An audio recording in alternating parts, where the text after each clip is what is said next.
Ce sont 120 jeunes qui ont découvert les jardins du Grand Trianon.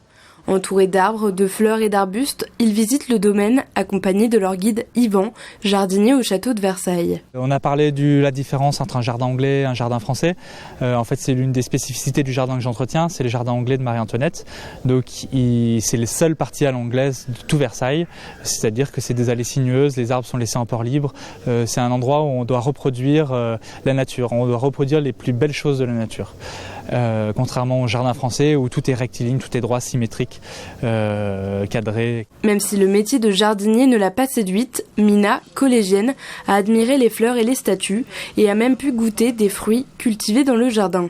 On a appris des nouvelles choses qu'on ne savait pas.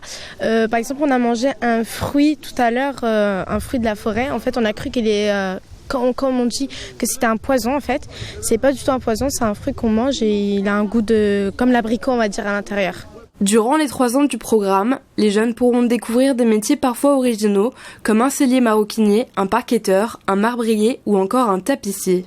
On a choisi de faire quelque chose qui se rapproche plus d'une volonté de permettre aux jeunes de découvrir Versailles sous un autre jour, celui de ces métiers, de ces pratiques professionnelles très diverses, très variées, qu'on n'imagine pas toujours, le grand public d'une manière générale, et donc encore plus quand on est jeune et qu'on ne sait pas trop qu'est-ce qu'on a envie de faire de son avenir. Un projet qui permet à certains jeunes de trouver leur orientation dans un métier qu'ils ne connaissent pas. Au cœur de Versailles se terminera en 2021, de quoi créer encore quelques vocations.